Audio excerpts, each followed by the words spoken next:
lool am fierté ñëw tey gis njiiti réew mi ànd ak sunuy kilifa yu bokk Sudatel nga xam ne ay africains lañ comme ñun muy monsieur Magdi Taxami di président groupe Sudatel monsieur Osama Kher di vice-président chargé de la transformation digitale ci teewaayu ministre chargé des télécoms et de la communication ci teewaayu également ministre conseiller de nouvelles technologies du président. donc sunuy tànk lan la woon ñëw feddali kóllëre ñëw waxtaan ak président ak ay ministre am pour wax leen ne Expresso Sénégal acteur télécom la te pare na gunge gouvernement bi ci transformation bi ñu jëm transformation boo xam ni jagleeluñ ko lu du population yi donc ñun en tant que acteur télécom mënuñu des ginnaaw il faut ñu nekk ak gouvernement bi joxante loxo mun a teg mbir yi ensemble di yëkkatindoo di tegandoo ba incha allah lépp sotti te am nañ ci yaakaar bokk nañ gis-gis bokk nañu bëgg-bëgg te incha allah rek gëm naa ne dinañu jàppalante ci lépp ñun suñu wàll ñoom tamit seen wàll bu ko defee sénégalais yi gis ci seen bopp incha allah. C'est un geste fort, c'est un geste de solidarité, mais surtout un engagement durable. Expresso Sénégal remet un chèque symbolique à la Ligue sénégalaise contre le cancer, LISCA. La tendance est forte, le temps de célébrer Octobre Rose. C'est un devoir citoyen de contribuer à cette lutte-là, pas seulement en mettant des moyens, mais en sensibilisant, en communiquant plus.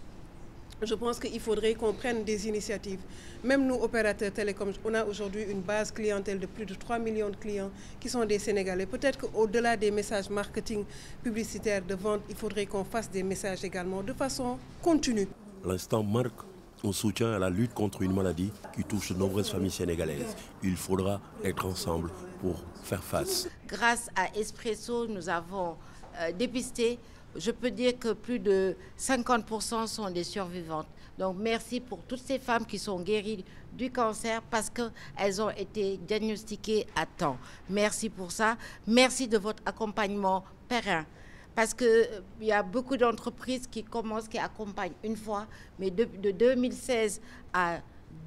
2025, c'est un long parcours. Par ce partenariat, toutes les actions de la LISCA viennent d'être renforcées sur le terrain. Le dépistage précoce, la prise en charge des femmes atteintes de cancer, Expresso Sénégal est à la pointe de ce challenge. Mieux vaut prévenir que guérir. Et pour cela, on n'a pas besoin de moyens. C'est juste une volonté commune de communiquer, d'en parler et que ça ne soit pas tabou dans nos familles, avec nos enfants, avec nos parents, dans nos entreprises, dans nos cercles d'amis. Je pense qu'il faudrait que la sensibilisation soit plus forte. L'initiative en soi, par cette remise de chèque, s'inscrit dans une politique d'Expresso Sénégal qui place la santé et le bien-être des populations au cœur de ses priorités. Au-delà du chèque, c'est un message d'espoir que Expresso Sénégal a envoyé aux uns et aux autres, celui d'une société solidaire, unie dans la lutte contre le cancer. Et Diallo, jaay ma crédit téeméer. Diallo soo paree nag jaay ma crédit téeméer. Diallo jaay ma crédit 1000 francs waaye li ma jaay sànq dafa teel a jeex. Ah déedéet kay. si mu ca doole. Diallo kii da koy lekk. maa ngi lay waat. jaay ma 2000 francs ndax moom li ma bëgg moom. sonn naa trop si jënd kii bi loolu mënul nekk. et sonum. xanaa ne ko Expresso. déedéet même pas Expresso de. gis nga xaw offre nga 500 bu Expresso. di nga am ñaari giga. téeméer dong. te mun na def tax 24 heures. bu boobaa di nga ci mën a def lu bëri. loolu neex na de. waaw ak Expresso kenn sonnatul jëlal 500 francs defal dièse 111 dièse nga activé net 500 bu Expresso am 2 gigas de connexion doy te yomb teg ci 24 heures les valables. madame maa ko sagal de may ko connexion. Expresso.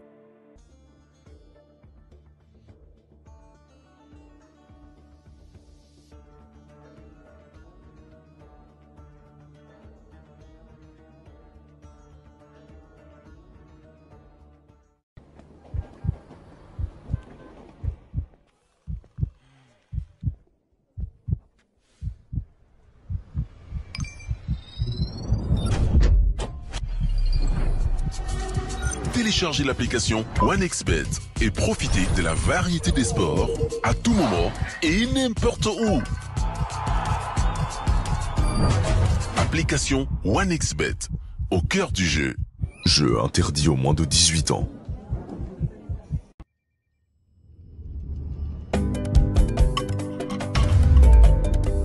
chéri xorom si ëpp na xanaa da laa rëcc. daf ma rëcc. xanaa jëndaloo ko xorom excellent xorom excellent. waaw excellent ndax dañu si dindi 60% si sodium bi nekk si xorom. sodium mooy li ànd ak xorom te bu ëppee di waral jàngoro yu bari lu si mel ni feebaru xol ak hypertension. sodium bu ëpp dina waral tànk yuy néew ba si AVC. waaye léegi pexe am na di excellent excès. sama kër xorom si mooy ànd ak bépp togg soxna si di lëgal lu ko saf te noonu la mën a safalee lekk yi mu neex te xorom si du ëpp sama njaboot belli te mucc. xorom excellent ngir sunu wér gu yaram togg yi sell ne xorom bi dul gaañ ndax bi sa jam la am excellent xorom bi ñuy aar. excellent xorom bi dul gaañ ndax tuuti sodium la am. xorom excellent.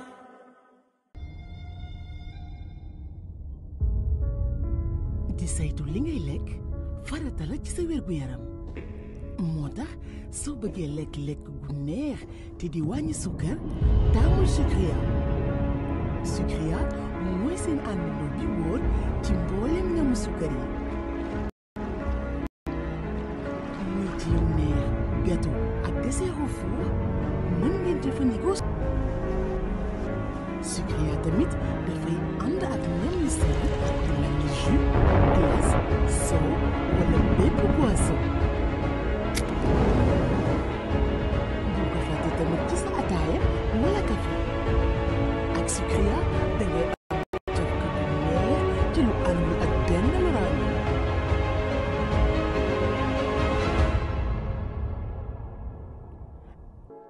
njëg gi xéewale lool teg ci.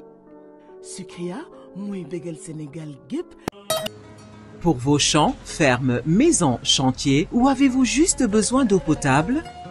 Verlom Agrogroup vous amène des camions équipés de nouvelles technologies de forage, un équipement de sondage de 32 points simultanés, une équipe expérimentée pour un service de forage avec précision et rapidité, peu importe la structure du sol. Appelez le 33 153 24 90 ou le 77 568 21 66 pour une intervention rapide n'importe où au Sénégal.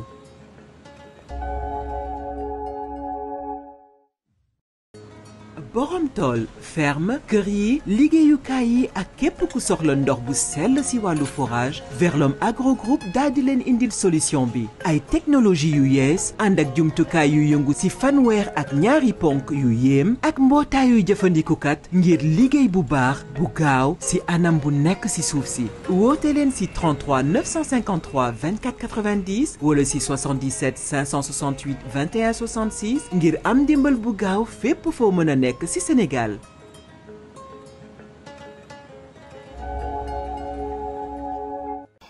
bismillahi rahmani rahim bismillahi rahmani rahim bismillahi rahmani rahim assalaamu aleykum wa rahmatullah taala wa barakatuhu mbokk yi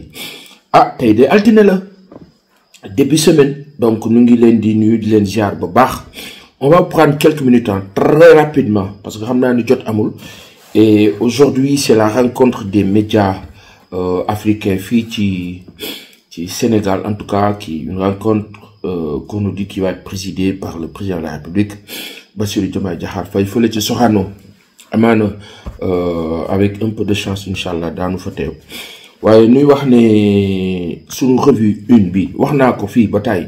du revue presse détaillée c'est une revue de une boo xam ni ñun dañu koy def à notre façon humblement sans prétention mais ci suñu façon quoi moo di ne pour plus d'appréhension et un meilleur jaugeage et une meilleure compréhension dañuy wax une bu nekk li mu bind bu ko jaree ñu commenter bu ko jarul ñu daal di cay yemandi daal di continuer alors journal bi noo ubbee tey fii ci Pass TV di leen wax bu ngeen ko bëggee su fekkee vraiment intéressé na leen ngeen abonné en tout cas ce sera d'un soutien pour nous ngeen abonné cliquez sur le j'aime like ensuite cliquez sur la cloche de notification et puis surtout beaucoup partager la chaîne bu fekkoon ne par exemple jënd ak jaay la dañ naan loolu mooy nekk seen prix mooy nekk prix bi ñu leen di jagleel maanaam ngeen abonné partager chaîne bi ci ñi ko mën ci ñi ko bëgg ci ñi am jot bi et surtout ci aussi ñi nga xam ni yéen jugé ne jar na ko wala jaru ko en tout cas ñu ngi am honneur di xalaat ne ne serait-ce que benn nit mu ngi toog dinu xool suñu xel dina dem ci sunu yaay bu baax bi maman Adama Ndir dem ci sunu ay am di jàmm yu bare yoo xam ne ñu ngi xool et qui de jour en jour nous disent qu'ils s'abonnent que ñu ngi xool chaîne bi di leen sant di leen gërëm bu baax di ñaan yàlla kàttanal leen yokk leen sàmm leen ubbi seeni buntu xéwal yi nag seen ay njaboot ñi ñu bëgg ñi ñu bëggul ñi ànd ak ñun ñi àndul ak ñun ñi d'accord ñi d'accord en tout cas képp ku am doomi aadama nga rawatina ngay africain rawatina ngay sénégalais faa mënti nekk ci àdduna ñu ngi laa ñaanal yàlla bettee la ay xéwal yu romb sa njott lépp ànd ak wér ak tal barkeek yiw jaboot ko barkeel dund ba c'est-à-dire te tal ko lépp ànd ak mucc le ak mujj gu rafet barke alxuraan barke maam yépp barke yonent yépp barke Seydina Muhammad sallallahu alayhi wa sallam di wax amiin yaa rabbi nii la ñuy tàmbalee defe naa là il est 5h33 minutes donc on vous présente la une des journaux di ci gërëm encore et une fois de plus tous les jours sunu baay bi di Mamadou Ly nga xam ne que wax dëgg yàlla le travail d'assemblage qu'il fait en termes de collecte et de traitement loolu amul njëkk te baay maa ngi la kaa wax fii man de bis moo ko mënee incha allah danaa la defal affaire ndax yow li nga def nii liggéey la ba kawe ba ngande sax alors li nga xam ni moo fi nekk journal Le Soleil ubbeeka ak ñun moo di terrain meeting boobu nga xam ni kilifa bi di jiite Pastef di premier ministre Ousmane Sonko nekk président du Pastef annoncé na que pour le 8 novembre loolu moo nekk à la une du journal Le Soleil donc Le Soleil bi nga xam ni kilifa bii di Lamine Niang moo ko jiite loolu la ñu wax kii di Amadou Gallo Fall di président de la Basket Africa League si nous avons investi dans la ball c'est parce que 3 points de suspension loolu la journal bi titré les hommes du président Abdoulaye Fall fédération sénégalaise de football kilifa bii di Abdoulaye Fall dafa def ay nomination yu bees gis nañu kii di secrétaire général bi Abdoulaye Sow nommé nañ ko gis nañu nomination kii amee communication bi ñu ko félicité ñoom ñëpp ñu ngi leen di félicité di Abdoulaye Fofana Seck gis nañu direction technique bi kii di sunu baay bi wala sunu kilifa bi en tout cas sunu baay nag ñu baay ñu yàgg kaa gis ci équipe bi di kii ñu tuuti Mayacine Mar moom itam nommé nañ ko ci wàll ga ñenn ñi naan poste bu bees la bu ñu def ak bu ñu deful en tout cas voilà l'équipe qui change en tout cas en un sens dans un sens bi nga xam ne président bi Abdoulaye Fall def na ko fédération ñun li ñu intéressé na équipe bi dem di gagner dem jëli coupe d'Afrique des nations dem jëli coupe du monde incha allah ba pare nag waxuñu jël taxaw de di tegle ñu naan Sénégal am na ñeenti coupe du monde ak juróomi coupe du monde ak la ca des Sénégal dab na record Brésil bi ci coupe du monde Sénégal romb na équipe yi ci coupe d'Afrique loolu la ñuy ñaan suñu borom te lépp jik ñu nag te ñun ñëpp ñu fekk tam barke salaatu fatiha alxuraan barke maam yi barke Seydina Muhammad sallallahu alayhi wa sallam amin yaa rabbi ñii falu yàlla kàttanal leen loogu des rendements records attendus à Kédougou ci campagne agricole bi en 2025 donc journal Le Soleil lii la ñu xamal ñu dem ci journal bii di Direct News daf ñu wax moom tamit ci àddoom Bassirou Diomaye Faye n'est pas le président d'un parti mais celui du pays ki wax loolu nag moo di Abdourahmane Diouf amaloon waxtaan fële ci radio télévision sénégalaise la panacée du docteur Abdourahmane Diouf loolu la journal bi wax Sonko compte et identifie ses amis le 8 novembre loolu de moo di évaluation ka fa teew daa doon waayam ka fa teewul doo doon waayam nit mën ña faa teew te duñ doon ay waayam tamit mën naa bëri gaa la popularité moom du lu ñoo débattre wax dëgg yàlla kilifa bi Ousmane Sonko am na loolu waaye li wóor ba wóor moom service de renseignement yi danañ fa ne keneen ak keneen ñeneen ak ñeneen ñi yor jëmm ak ñi yorul jëmm ak ñëpp daañu fa ne nit mën na faa ñëw teew mel ni ko ànd ak ñoom te fekk àndul ak ñoom loolu yëpp voilà waaye journal bi moom noonu la gisee ne daal ku fa teewul doo waayam ku fa teew waayam nga loolu la journal bii di Direct News wax bu ñu jógee ci Direct News dañuy dem ci journal bii di L'Observateur dikk na ci kàddu yi Abdourahmane Diouf yi mu ne les dessous d'une sortie qui secoue le pouvoir analyse d'une initiative en apparence anodine mais dont la charge politique a été perçue comme une invitation subtile à la rupture maanaam kàddu yi Abdourahmane Diouf yi daal dafa waroo mel ni daal kuy woo président Bassirou Diomaye Diakhar Faye mu jël ay responsabilités ci niñ ko déggee dem dans un sens où voilà il va s'assumer ñenn ñi nag jàpp ni loolu dafa mel ni kuy jaxase diggante président Bassirou Diomaye Diakhar Faye ak kii di premier ministre bi Ousmane Sonko kilifa bi Abdourahmane Diouf gaa yaa ngi lay song de xaw ma nag noo kaa gérer ak noo kaa lijjante baaxoon na itam génnaat repréciser la pensée xam nga on sait jamais dans la vie selon nit ñi ni ñoo gisee ni ñoo déggee waaye li wóor ba wóor daal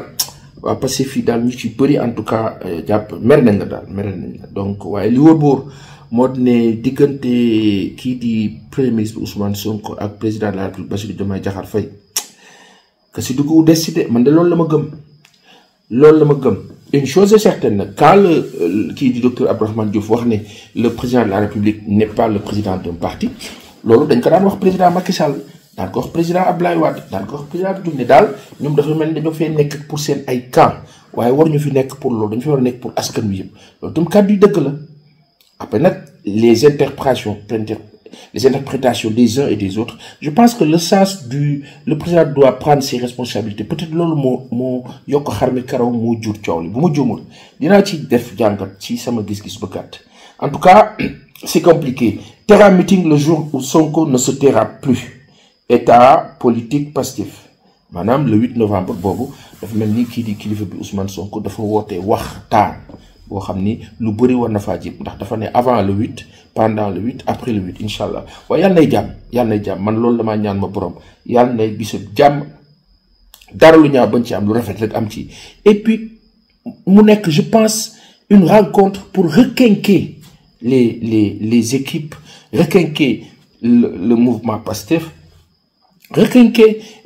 gën a waxtaan ak population bi aussi parce que c'est le président du PASTEF mais c'est aussi le premier ministre de la République du Sénégal qui certainement ce jour-là dira aux Sénégalais que ñun li ñu fi am ci alal ak teraanga organisation bu baax rek buñ ko amee daal dem suñu yoon donc organisation bu baax boobu nag moo nekk loo xam ni waru allitérer wu dafa war a nekk lu war a am lu nit ñi war a assumer et je pense que sama njort bu gàtt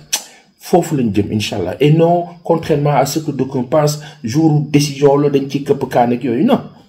këpp kaane ci nguur gi nga yore loolu amul sens je ne pense pas que le premier ministre Ousmane Sonko président du PASTEF vouloir aller dans ce sens là su ma juumul ci sama gis-gis ba gàtt ma njott ci sama njott bu rafet man li ma gëm mooy renforcer le pouvoir en place renforcer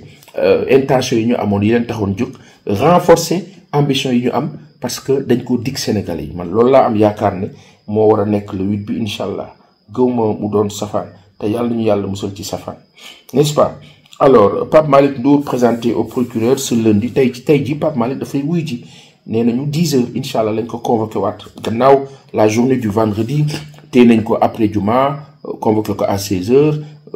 tey nañ ko ba guddi gi garde à vue ñu annoncé ko après bàyyiwaat nañ ko on verra incha allah qui vivra verra l'observateur donc loolu la ñu wax kii di docteur Laurent Sina DG LNR BTP mu ngi wax ne moom dafa ànd ci le fait que état bi bloqué li nga xam ne moo di BTP yi l'état c'est normal que l'état bloque tout dans les BTP bu ñu ko waxee mooy les travaux publics mooy les autoroutiers et cetera ñi nga xam ne ñooy defar tali yeeg yu ni mel une infrastructure qui devait coûter 2 milliards est facturée à 10 milliards de francs CFA lii tam ku ko wax ngeen baal nu mooy loolu lii kilifa bi di dénoncer nii surfacturation bi xaw nañoo rey te boo ko waxee ñu ne la nguuru Macky Sall passé na oublier aller vers l'avant mais on part de l'avant en ayant levier en ayant fu ñoo toog xanaa oto bi doo tee volant di daw loolu tam nañ ko wax waaye te dund lii fii moo tax état bi vraiment li fi ne nii lii day metti bopp day metti loos metti ndigg metti lépp luy war a jar 2 milliards ngeen facturé ko 10 milliards ñii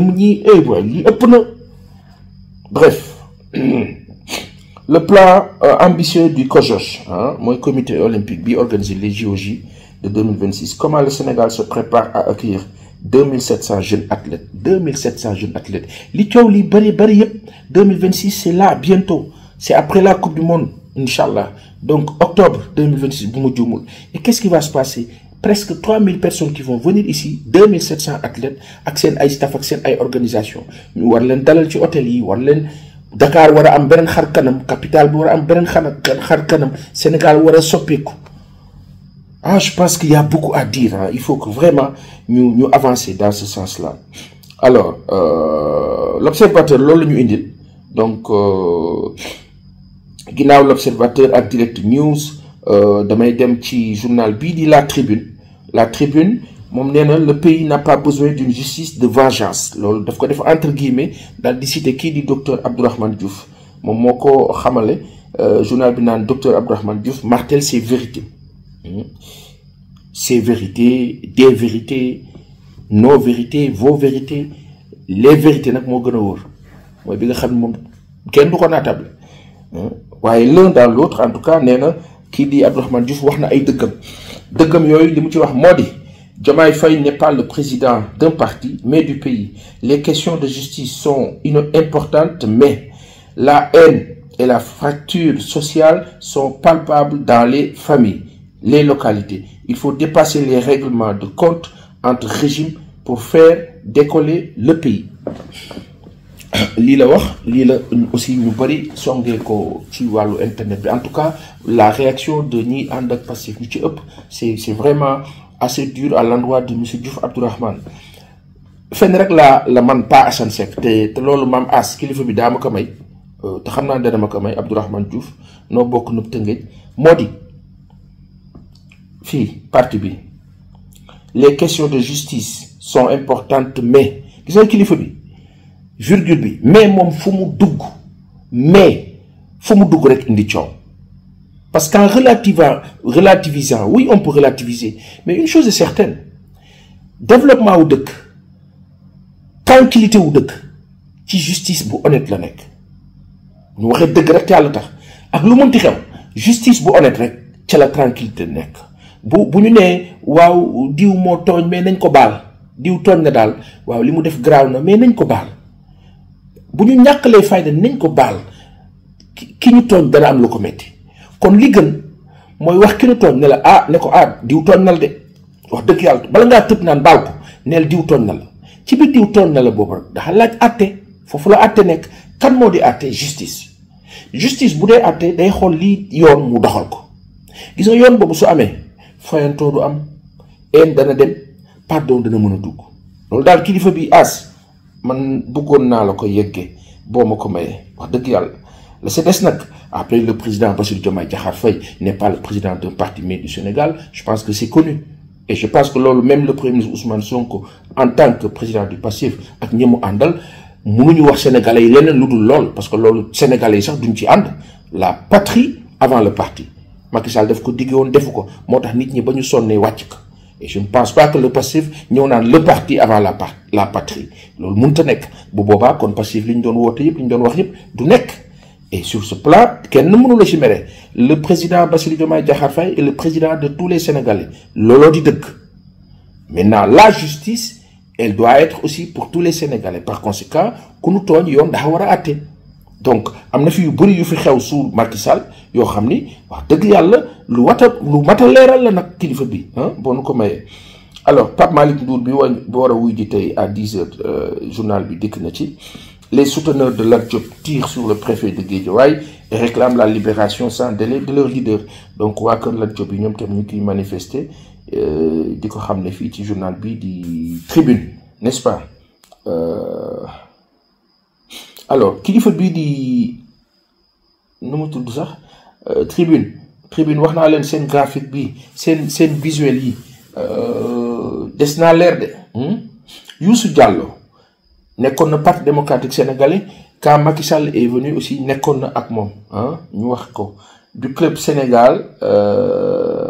émergent waaw Youssou Diallo président du club Sénégal émergent il dit entre guillemets le Sénégal donne désormais l'image d'un bateau ivre sans cap ni boussole dérivant dans un océan en furie kilifa bi yéen a doon gérer yéen a fi nekkoon Abdoulaye Wade bàyyi woon fi 3000 milliards de bor yéen ngeen ñëw romb ko dem romb 119% yi ñu doon wax sax FMI naan yéen a ngi ci 132% du PIB yéen ñu indi coono boobu yëpp l'un dans l'autre 70% yi ngeen waroon yem ci bor ba yemu leen ca romb ngeen ko di dem kon xam nga yéen a jël bato bi viré loo ko foo xam ni mu dem song iceberg ba léegi nag ñii ñëw di jéem di fexe iceberg bi ñu bañ kaa mbëkk lii dee fi ne man nag loolu alamab commentaire ba libre na ma sax waaw donc journal La Tribune bu ñu fa jógee dañuy dem ci journal bii di Libération dafa dikk ci la DNLT qui intercepte 2 intermédiaires lii mu ngi concerné kaawu Cheikh Touré ba ñàkk bakkanam ca Ghana faux recrutement, extorsion de fonds et séquestration de jeunes Sénégalais au Ghana. Ah. Appâté par Libasnia et sa sœur Orenia avec un faux voyage payant en Allemagne, Aboubakri Sy s'est retrouvé piégé au Ghana où il devait rencontrer le contact devant lui fournir ses documents de voyage. Wa li tam Sénégalais yi nga xamni ñoy def faux usage de faux wala on ne sait quoi faux documents de voyage pour nax ay jeunes Sénégalais laaj leen xaalis yóbbu leen ne ñuy dem nekk ay professionnels dem ba Ghana tay la leen fa yéen tam Sénégalais yi lii nu ngeen ko mënee koppar jar na lii man de réew mi jaaxal na ma ñàkk tamit warul leen li quoi dem ba benn niveau boo xam ni vous jar yéen daal mbir mi lii daal jaral na leen ko quoi c'est pas possible. C'est pas possible. Taille le doomu jàmbur yi comme ça. Journal Cheikh Mbacké Guissé bi di Libération on ne doit pas demander au président d'appliquer une justice des vainqueurs. Kaddu Abdourahmane Diouf la li ko ñu bëri mere ci dimanche démb gi. Ousmane Sonko qui prend date le 8 journal bi loolu la wax mbiru Pape Malick Ndour aussi dikk na ci donc journal bi nee na Maradi aussi vallée du Rift du moins maanaam vallée du Rift 13 nouveaux cas encore enregistrés cas positifs mardi imsi yal na yàlla muccal Sénégal ak Sénégalais yi yal nañu yàlla muccal Sénégal ak Sénégalais yi ginnaaw Libération enquête nee na la gangrène division du peuple sénégalais mouton et clouna lii tamit vraiment yàlla ñu ci yàlla musal bu ñu àttee dëkk rek jàmm am inchallah la gangrène Ousmane Sonko bi woote le 8 loolu journal bi titré l'épouse de Madiambal Diagne envoyée au pavillon spécial yàlla na ci yàlla def sutura en prison depuis des jours xamu ko tàmm ko gor la yàlla na ko yàlla suturaal waaye kilifa bi Diagne mënoon ngaa ñëw ñu ba ni xam nga lii diis na Diagne ñëwal waay lii métti na le PIT fracasse le régime situation économique difficile PIT Macky Sall nekkoon fi waxu leen ngeen nekk ba tey di wax yokk góorgóorlu leen tamit waa d'accord seen avis la ba ma neexee commenter nag ma kenn wax revue de presse kenn du ci commenter nii la ma kaa defee Abdoulaye Fall place ses hommes Kalilou Fadiga Youssou Wade Abdoulaye Sow Abdoulaye Fofana Seck voilà fédération bi loolu lañ ci wax. bu ñu jógee ci journal Enquête dañuy dem ci journal Les Échos le pire évité de peu entre des militaires et des policiers fii au commissariat de Pikine mardi umsi dimbal leen gars yi dimbal leen nu seet leen yàlla waaye dimbal leen nu waay gars yi bu leen nu def nii waay bu leen nu def nii de jàpp leen ci rek bu leen nu dimbal leen nu rek dimbali leen nu de waaw vraiment lan moo fa xew un caporal chef de l'armée s'oppose à l'interpellation d'un dealer et se fait arrêter son unité tente de le libérer de force des policiers appelés en renfort la brigade prévôtale intervient et cueille le caporal chef ku lire Les Échos daa xam la ca ne caporal chef bi dafa ànd ak kenn koo xam ne dañ ko jàppee daanaka mbiru yàmba mu opposé wu affaire ba takkarnaase ña bokk ak moom ca arme bi ñoom it ñëw bëgg a intervenir pëccoxoo commissariat Pikine Sénégal yàlla na fi yàlla def jàmm yàlla ñu yàlla musal ci seytaane barke Seydina Muhammad sallallahu alayhi wa sallam yàlla na fi yàlla def jàmm vraiment devant les caméras devant plutôt les énormes difficultés économiques des Sénégalais, Sonko annonce un meeting, l'opposition lui tombe dessus. Bougane appelle à un ñaxtu national le 8 novembre. Thierno Bocoum, un premier ministre qui chante pendant que Rome brûle. Mamadou Ibra Kane se démettre ou être déni. Abdoulaye Sow bombardé SG, Mayacine Mar, Fadiga deviennent conseillers du président de la Fédération sénégalaise de football. Nous avons 1,189,265,250 francs CFA de solde. Créances estimées à 3 milliards. Les dettes s'élèvent à 900 millions. Bref. Journal Les Échos lit le titré. Sénélec redevient Coupélec. Après la grosse charge de Woyofal, les délestages intempestifs reviennent en force. Wow, c'est vrai que couper le courant, il faut une bonne. Je ne sais pas qu'est-ce qui se passe. La rencontre avec ses parlementaires, Sonko en discussion à huis clos vendredi, ses députés dans une atmosphère lourde. Yalla yalla def jamm. Journal bi dafa wax né Sonko dajana ak ay députés fofu ci danaka aljuma bi waxtaan nañu et ci aljuma bobu le kilifa bi def déclaration ci aljuma bi non ci samedi bi plutôt. Donc buma joggé ci les Échos damay dem ci journal L'As, journal L'As. Le 3e congrès de l'UNSAS se termine en queue de poisson. UNSAS nous avons des congrès, syndicat UMAKEU. Pape Malick Ndour devant le parquet aujourd'hui à 10h. Manifestation ou la contre-manifestation, Bougane lance un ñaxtu national contre la vie chère. Un 8 novembre électrique en vue. Yalla na jàmm rek am. Yalla na jàmm rek am. Fële ci parking Léopold Sédar Senghor, fële kilifa bii di Ousmane Sonko woote ñi nga xam ne ñoo ànd ak moom ci Pastef. Abdourahmane Diouf voué au boucher. Madame dañ ko mom dal Abdourahmane mom ngab nañ ko ci dimanche bi. Alors affaire Ousmane Yara à Madagascar, le sulfureux conseiller du putschiste. Ci yalla Ousmane Yara ma nga ba Madagascar. Bu ngeen sétlo nak nama yalla bal toujours ñi nga xamni ñoy lekkolok France dañuy transversal dañuy bëri tank am bëri genre kilifa yi bourgeois genre voilà Ousmane Yara doon nañ ko fi tugg ci échange ben moment mom wa APR ak des au temps de l'opposition de Ngour bi fallu c'est compliqué journal L'As lolu le titre tay donc buma joggé ci L'As ma dem ci journal L'Info Diomaye ne doit pas cautionner une visite des vainqueurs kaddu Abdourahmane Diouf bi ñëwaat na encore à la une de L'Info Pape Malick Ndour Ousmane Sonko Abdoulaye Sow c'est un défi lancé à tous ceux qui servent le football manam ci nomination lay wax 8 régions touchées, 28 décès et plus de 320 cas. Mardi umsi li nañ ci wax mu ngi yok nak nañ wax nit ñi nuñ ka moyto na am communication bu accrue ñu wax nit ñi nuñ ka moyto qu'est-ce qu'il faut faire ci xar yi lay joggé etc. ñun de dañu amé ay xar yalla ñu yalla sutral mais vraiment il faut plus de communication on ne sent pas ça d'accord ñu ngi ci wax ni mais war na gëna yaatu quoi war na gëna yaatu vraiment des capsules voilà quoi vraiment. Surtout la radio-télévision sénégalaise. Il faut une communication accrue et constante, assidue. Du matin à la nuit, nous savons et parmi tant d'autres maladies, quoi. N'est-ce pas? Après l'info, le quotidien, Pape Malick Ndour, parquet à la sûreté urbaine. Il est toujours sous le coup de l'article 80, les péripéties de sa garde à vue du vendredi dernier. Journal B du quotidien, nous avons dit Pape Malick Ndour. Donc, déclare aussi, Sonko veut télécharger un terrain meeting. Rendez-vous avec ses militants le 8 novembre. Rappel à l'ordre, Gumsobop se prépare aussi. Donc, lors le journal du titré, le président ne doit pas cautionner une visite. Mon Abdourahmane Diouf, ak Ousmane Sonko, ak Pape Malick Ndour, saf nañ ci journaux yi. Ma jël journal bii di gannaaw le quotidien, ma dem ci journal bii di Yor Yor. Yor Yor nee na Sonko rallume la flamme patriotique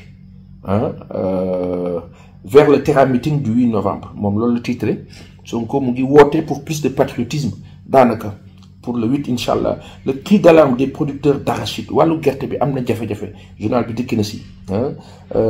Pastef face à ces vérités l'heure de l'introspection et du bilan chronique d'Albert sunu baay bi Albert bobu nga xamni dan na bind fele ci journal Info 7 mom mo ñew ci journal Yor Yor di def chronique bi kilifa bi tamit di Élie Charles Moreau wax na ci lu am solo en pensant au 8 novembre hein moom texte bu am solo Élie Charles Moroco ko xam ni écrivain bu mag la texte bu am solo le bind foofu itam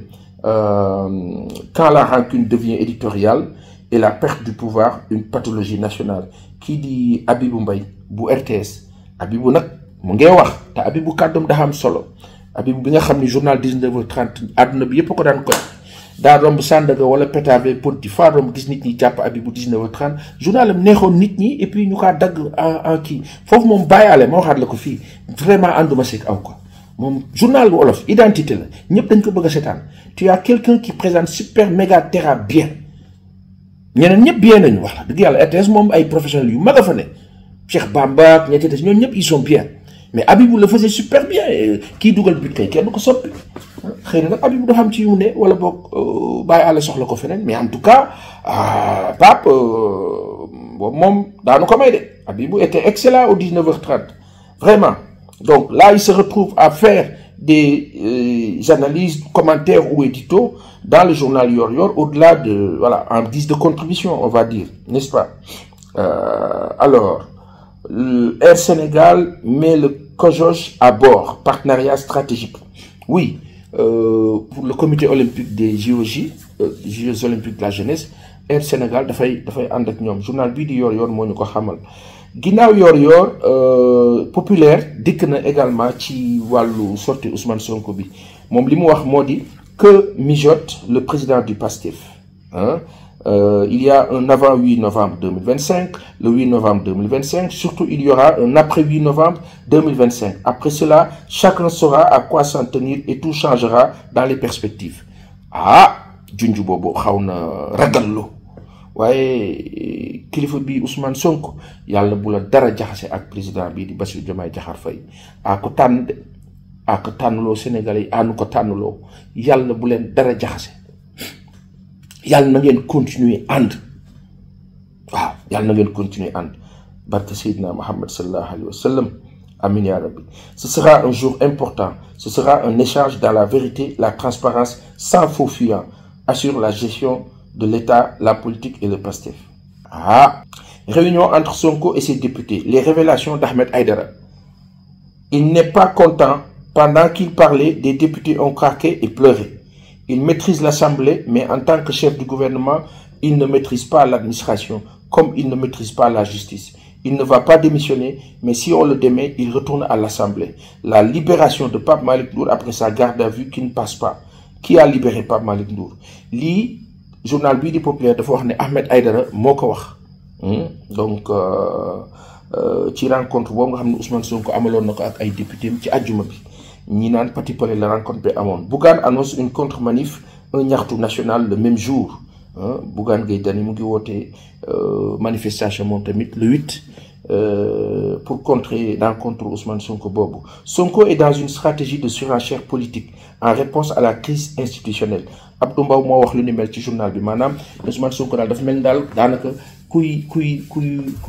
mel ni kuy chantage mel ni koo xam ni daal amul réponse politique sur le plan institutionnel ak administration gestion d'État mais plutôt jéem a war a ne am na doole dans un sens bref ci dégg-dégg Abdou Mbow wax de waa APR Abdou nu ngi laa nuyu ba baax APR yéen a fi toj de laa ilaha illallah sayyidina Muhammad sallallahu alayhi wa sallam loolu nag ma commentaire la libre Abdou may ma ko du dëgg visiblement le duo est malade d'une vraie crise de leadership les Sénégalais attendent des solutions et non des diatribes entre amis qu'ils nous proposent des solutions cet appel à un rassemblement est la énième preuve qu'Ousmane Sonko ne respecte pas les Sénégalais et Abdou solution bi de yéen ay cause bi yéen a indi problème bi li mu dal nii yépp ci wàllu coono ak la ca des yéen la léegi nag effectivement xarañ rek moo dese nguur bi pour régler problème bi ñu ngi ci de dafa di nag léeg-léeg mbir bu fekkee dafa nuwewu dañu kaa dénoué amaana looloo waral yenn yi yàlla na ci yàlla def sutura ba nu dénoué délier daal di tabaxaat affaire bi tegu si yoon bi nag oto bi daal di tàlli incha allah daw normal yàlla na ko yàlla def Abdourahmane Diouf comprend le contre-pied des pacifiés et du tout judiciaire moom itam journal bii di populaire dikk na ci ay mbiram Maodo Malick Mbaye a fait preuve de courage et le respect envers la justice c'est un bel exemple loolu moom la journal bi wax Moundiaye Cissé moo ci dikk moom mi jiite ONG 3D nee na moom mi directeur exécutif bi nee na daal li mu gis moo di ne kii di Babacar Justin Ndiaye avait dit que le fait que Maodo Malick vienne répondre à la justice, c'est de la dignité et aussi un respect aux institutions de son pays. Rappelle Malal Talla. Oui, journal bi bind na ko ne Malick Mbaye Maodo Malick maa ngi laa nuyu Malick bokkoon nañu nekk fële ca Institut supérieur des sciences de l'information et de la communication Malick Mbaye Pape Alé Niang Juliette Ba Baye Sadi Diop kilifa yooyu Bakary Domingo Mané nekkoon sunu ay aîné ñoom Maymouna Ndir Ibrahima Diédhiou mi nga xam noo bokkoon classe moom ak ñoom Fanta Assok Ba Badji ak ñeneen ñu mel ni ñoom ñëpp wax dëgg yàlla école groupe sud comme boobu fa lañu jaar ñoom day doom duuf nekk sunu ay aîné ñoom itamit ak ñeneen donc un grand institut de communication qui a formé beaucoup de bons gens yoo xam ni tey moo xam ñii nekk ci communication moo xam ñii nekk ci journalisme moo xam ñii nekk ci conseil et autres moo xam ñii nekk ci publicité wax dëgg yàlla une belle école autant créée par Babacar Touré Abdoulaye Ndiaga Sylla kilifa bi moom tam ñu ngi kaa ñaanal wér di ñaan yàlla wéral ko ndax wax nañu ne dafa tawat lool yàlla na yàlla yëkkati ko fëgg boppam barke Seydina Muhammad sallallahu alayhi wa sallam Abdou Latif Coulibaly ñu ngi kaa nuyu suñu kilifa boobu ak ñoom kii di El Hadj Amidou Kassé ak ñu mel ni ñoom ñëpp ñu ngi leen di ziar ba baax a baax ginnaaw le populaire Walf Quotidien nee na méli-mélo au sommet déclaration meeting 8 novembre bi dikk na ci diggante def nataalu président Bassirou Diomaye Diakhar Faye ak kii di Ousmane Sonko dans Pastef c'est déjà la fracture kii wax loolu moo di Pape Samba Mboup di ancien chef de cabinet de Wade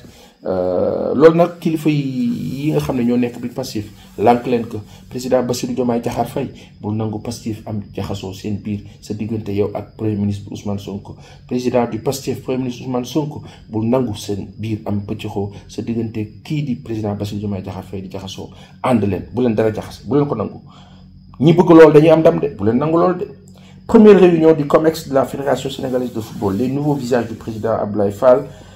connu Babacar Gaye, ancien ministre sur la dette cachée. Le gouvernement joue à cache-cache avec les bailleurs de fonds. Babacar Gaye, bi nekkoon ak président Abdoulaye Wade, ministre, autant moom mooy wax lu ni mel. Ginnaaw Walfadjri, entre promesses gouvernementales et réalité des ménages.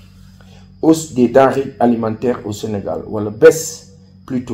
des denrées alimentaires au Sénégal entre promesses gouvernementales et réalité des ménages. Photo Serigne Gueye Diop lañ def à la une ci journal bi du Sud. Sonko déballe le 8 novembre inchallah loolu le journal du titre du Sud moom itam. Elle dépend du contenu qu'on lui donne.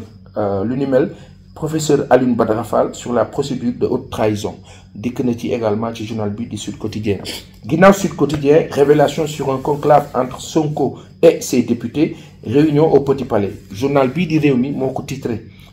mu ne daal Pape Malick Ndour journal bi dikk na ci wax ne convoqué nañ ko tey une ex-députée de Benno portée disparue foofu ca Mbour waaye yàlla na feeñ ak jàmm waay député wu Benno Bokk Yaakaar buñ ne daal dafa réer yàlla na ko yàlla feeñal ci jàmm ak salaam. Ginnaaw Rewmi source A dikk na les pics acerbes du docteur Abdourahmane Diouf contre l'aile dure de Pastef kaddu yi Abdourahmane Diouf la journal bi fésal manifestation 1000 questions Ousmane Sonko woote na Bougane Gueye Dany woote na loolu la journal bi wax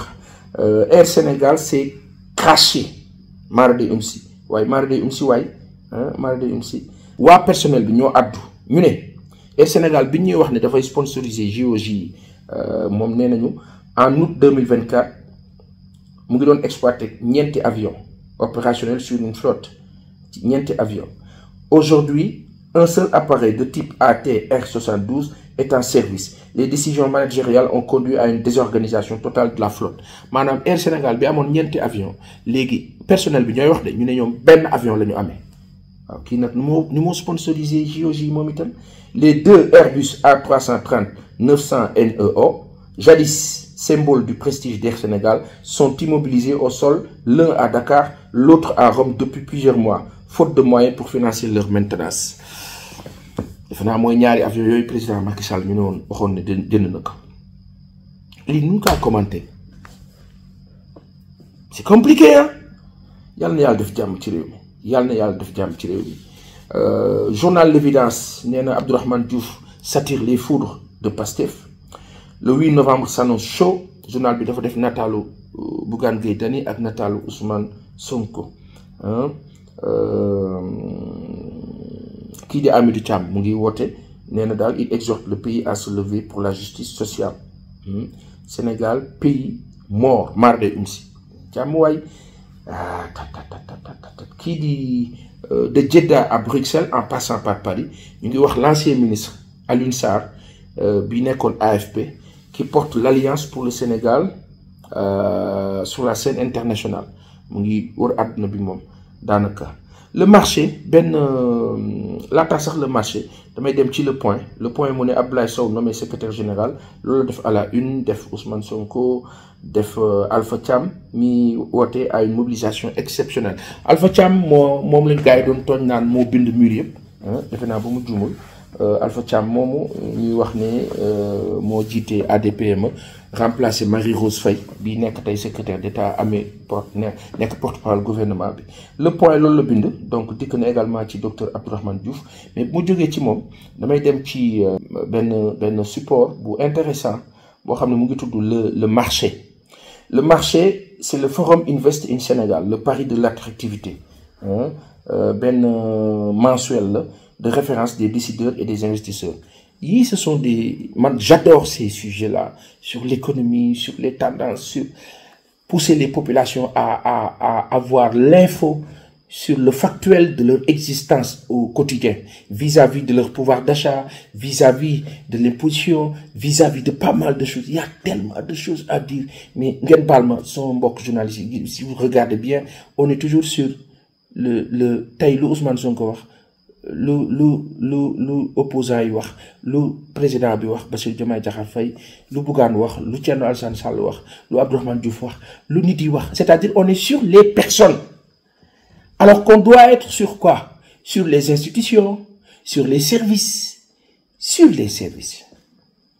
yàlla na yàlla defar réew mi man nag dama am benn affaire boo xam ni defe naa mën naa ko jeexale moo jëm ci wàllu sport nga xam ni daanaka édition yëpp yu bëri réew mi sport dikk na ci Abdoulaye Fall bi def remaniement bi ci wàllu fédération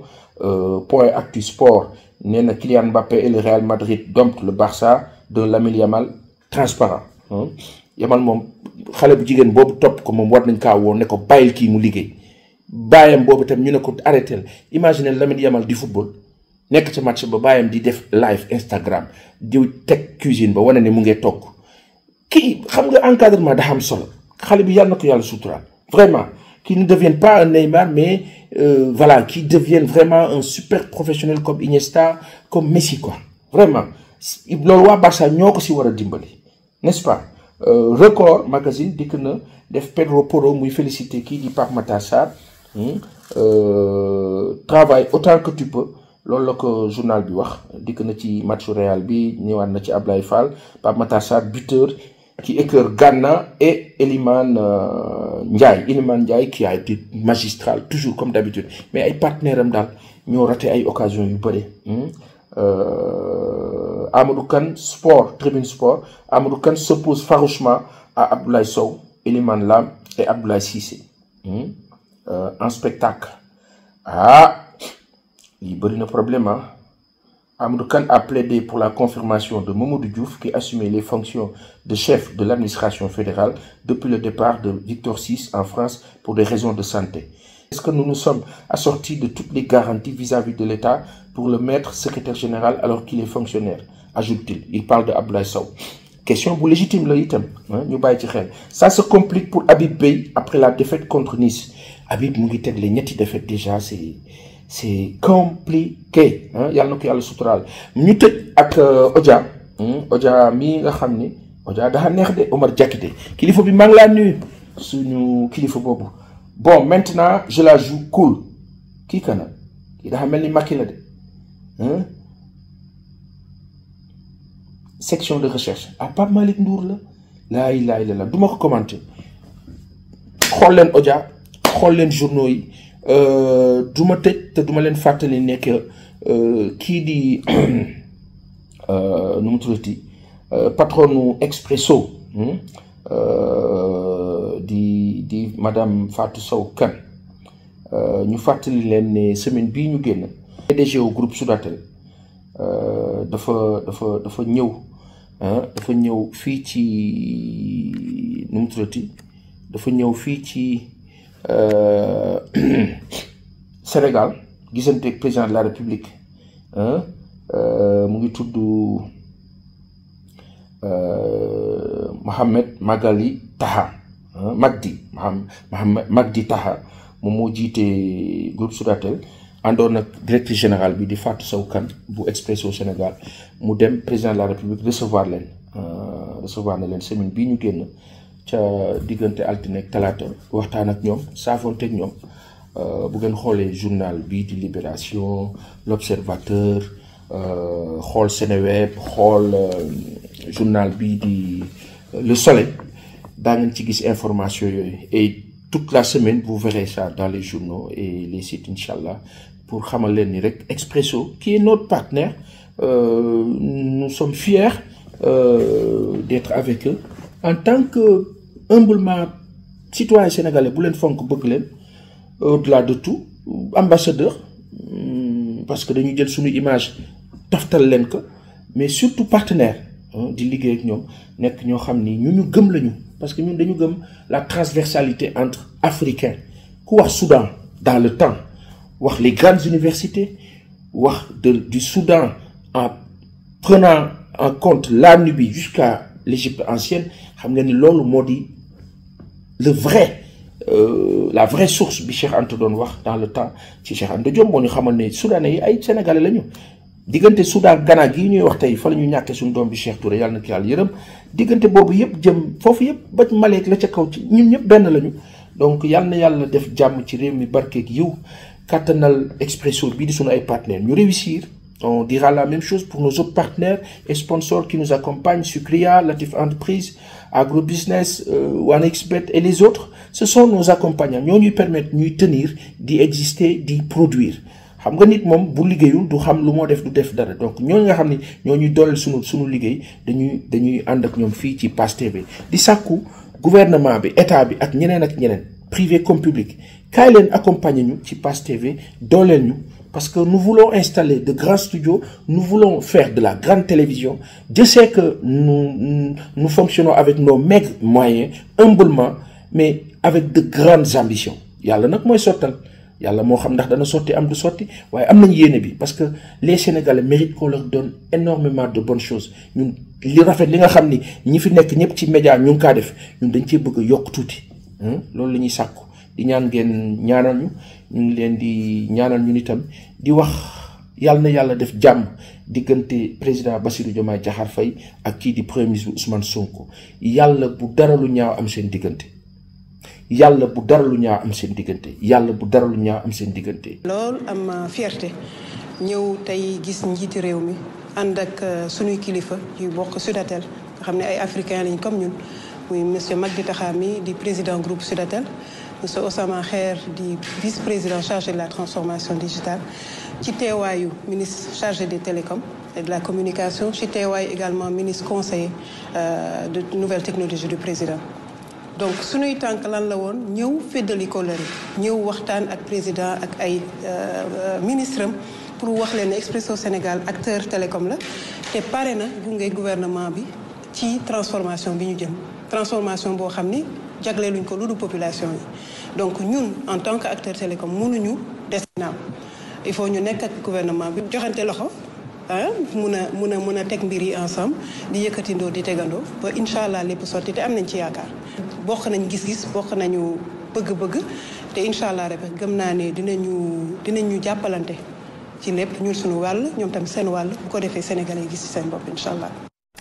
C'est un geste fort, c'est un geste de solidarité, mais surtout un engagement durable. Expresso Sénégal remet un chèque symbolique à la Ligue sénégalaise contre le cancer, LISCA. La tendance est forte, le temps de célébrer Octobre Rose. C'est un devoir citoyen de contribuer à cette lutte-là. Pas seulement en mettant des moyens, mais en sensibilisant, en communiquant plus.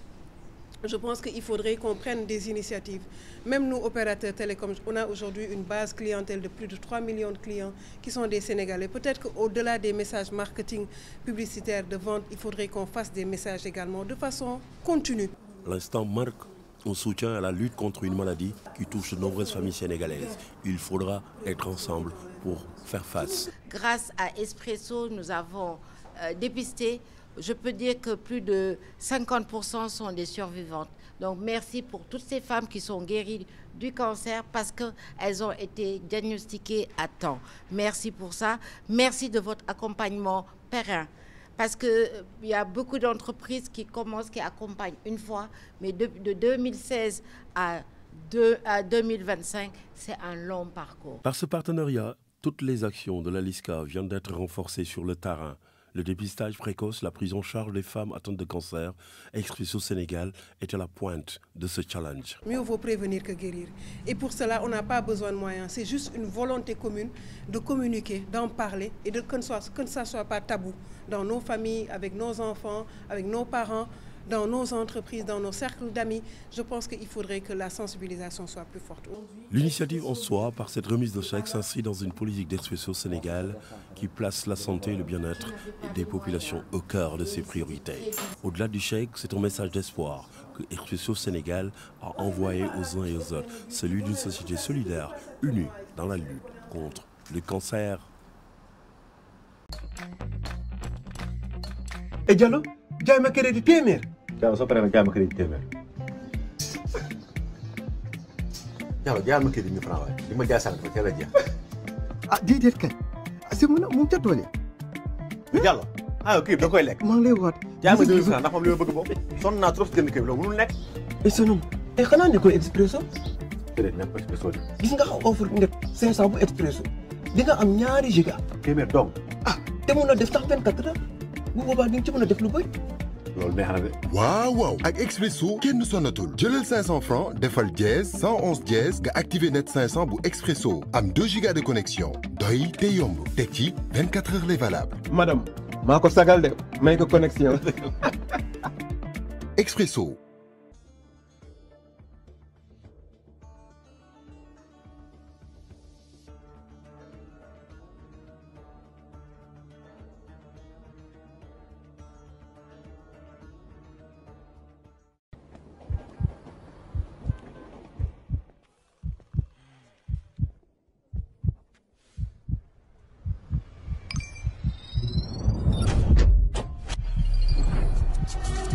Téléchargez l'application OneXBet et profitez de la variété des sports à tout moment et n'importe où. Application OneXBet, au cœur du jeu. Jeu interdit aux moins de 18 ans.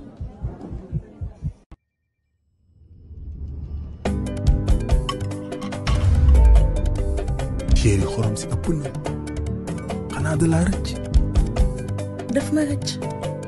xanaa jëndaloo ko xorom excellent. xorom excellent. waaw excellent ndax dañu si dindi 60% si sodium bi nekk si xorom. sodium mooy di ànd ak xorom te bu ëppee di waral jàngoro yu bari lu si mel ni feebaru xol ak hypertension. sodium bu ëpp dina waral tànk yuy neew ba si AVC. waaye léegi pexe am na di excellent excès. sama kër xorom si mooy ànd ak bépp togg soxna si di lëkkal lu ko saf te noonu la mën a safalee lekk yi mu neex te xorom si du ëpp sama njaboot belli te mucc. xorom excellent ngir sunu wér gu yaram togg yi sell ne xorom bi dul gaañ ndax tuuti sa jëm la am excellent xorom bi ñuy aar. excellent xorom bi dul gaañ ndax tuuti sa jëm la am. xorom excellent.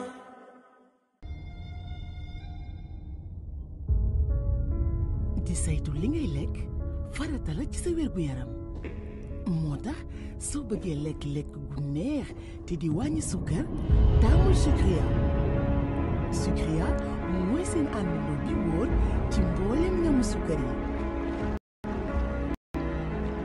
muy ci yu neex gâteau ak dessert au four jëfandikoo Sucria tamit dafay ànd ak nen yu sell yu mel ni jus glace soow wala bépp boisson bul ko fàtte tamit ci sa ataaya wala café ak Sucria dangay am cafka bu neex ci lu àndul ak benn loraange.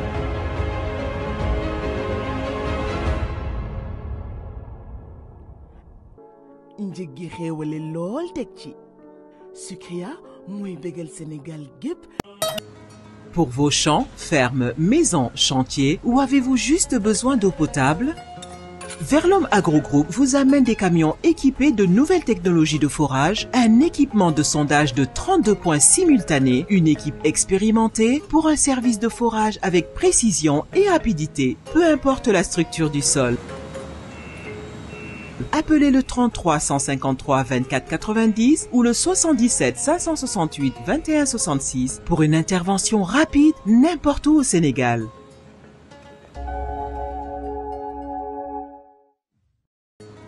borom tool ferme kër yi liggéeyukaay yi ak képp ku soxla ndox bu sell si wàllu forage Verlom Agrogroup daal di leen indil solution bi ay technologie yu yees ànd ak jumtukaay yu yëngu si fanweer ak ñaari ponk yu yéem ak mbootaayu jëfandikukat ngir liggéey bu baax bu gaaw si anam bu nekk si suuf si woote leen si 33 953 24 90 wala si 77 568 21 66 ngir am ndimbal bu gaaw fépp foo mën a nekk ci Sénégal.